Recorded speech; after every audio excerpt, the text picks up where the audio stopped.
Jamhuri ya Kidemokrasia ya Kongo DRC imeanza kampeni yake ya kombe la dunia mwaka huu 2026 kwa matokeo ya kuvutia baada ya kutoka sare ya bao 1-1 dhidi ya Ureno katika mchezo wa kundi K na kujihakikishia alama muhimu kwenye ushiriki wao wa kwanza wa kombe la dunia baada ya miaka 52.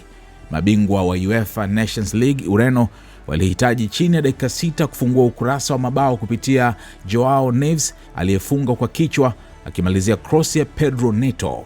Bao hilo linaonekana kuipa Ureno mwanzo nzuri wa mchezo. Hata hivyo, DRC hakukata tamaa na walijibu kwa mashambulizi kadhaa kupitia Yoan Wissa na Cedric Bakambu ambao waliisumbua safu ya ulinzi ya Ureno. Licha ya Ureno kumiliki mpira kwa kiwango kikubwa na kutengeneza nafasi kadhaa kupitia Bruno Fernandes na Nuno Mendes, walishindwa kuongeza bao la pili kutokana na uimara wa kipa Lionel Mpasi na nidhamu ya safu ya ulinzi ya DR Congo.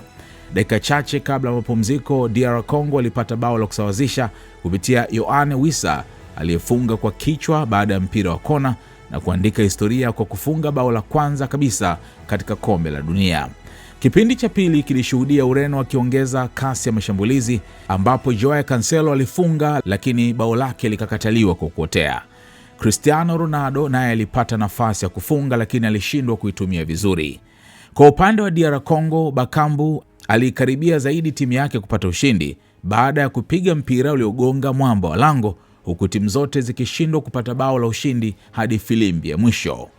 Matokeo hayo ni mafanikio makubwa kwa DR Congo ukilinganisha na ushiriki wao wa mwisho wa kombe la dunia mwaka 1974 walipopoteza mechi zote 3 na kufungwa mabao 14 bila kufunga hata moja. Sare hiyo imeongeza matumaini ya Leopards kusonga mbele kutoka kundi A ambalo pia linazihusisha Uzbekistan na Colombia. Kwa upande wa Ureno, matokeo hayo yanamaanisha wanaendelea kusubiri ushindi wa pili pekee katika mechi zao 5 za mwisho za ufunguzi wa kombe la dunia. Aidha, Cristiano Ronaldo atalazimika kusubiri zaidi ili kutafuta bao lake la kwanza katika kombe la dunia la 6 tofauti, huku Ureno wakitakiwa kuboresha safu yao ya ushambuliaji kabla ya mechi zijazo.